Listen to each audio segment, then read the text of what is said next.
Ahead, the biggest story today to be tracked, will their Jet Airways revived or not? Today is the last day of bidding for the embattled airline. Meanwhile, reports say London-based investment firm ADI Partners has formally placed its bid for cash-strapped Jet Airways a day before the bid deadline ends.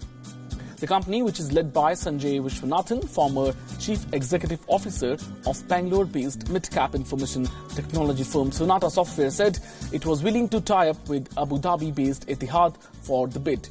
Jet Airways top executive Gaurang Shetty, considered close to founder Naresh Goyal, has resigned from airline's board of directors.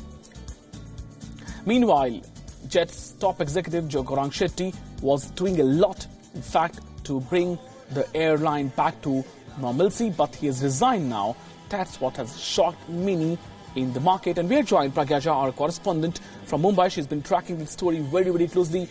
A very good morning to you, Pragya. What's the latest? Will Jet be saved? What is the bid overall process looks like? What are the bidders there?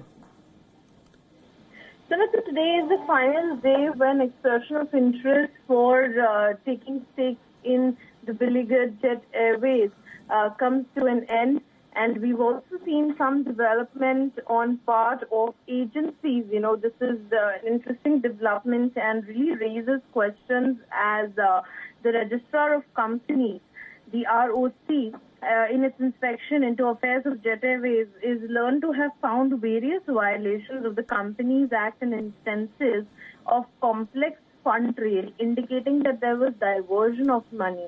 Now, this comes at the heels of today being the final day of bidding. Also, Gaurang Shetty, a close aide of Naresh Goyal, has in fact quit the board. That means he has left the sinking ship, if we can call it so. But again, there was some ray of hope, we know, when we got the first consortium, information on the first consortium of bidders who are interested in taking up stakes. Now, this includes RB Group. Now, this is RB Partners, a London-based firm.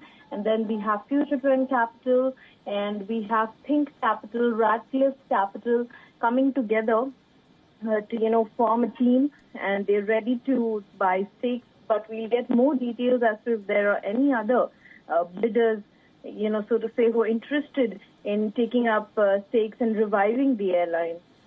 And Pragya, if we talk about this situation on the ground, we also hear that HDFC has sold the BKC complex office of Jet Airways. So on one side, the bidders are being found, but on the other side, the lenders are strapping Jet Airways of its assets like lending slots, parking slots, now buildings also. So how lucrative it has remained now?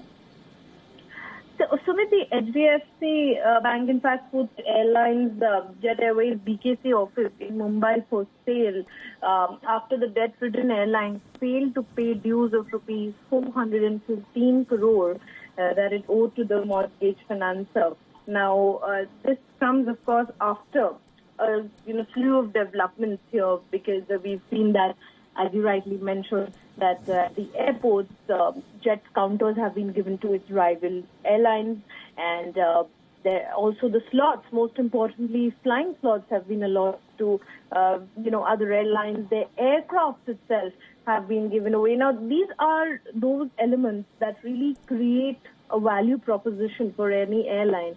And with these being given away, it really has damaged the confidence of the employees.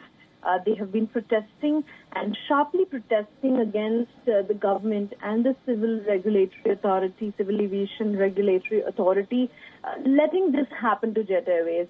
And we had also mentioned, in our previous reporting, that how there is a mood of disinterest among investors when they see that such steps are taken, which means that there is not much prudence to bring back the airline on its feet when such, value-based propositions are sent away, are given away.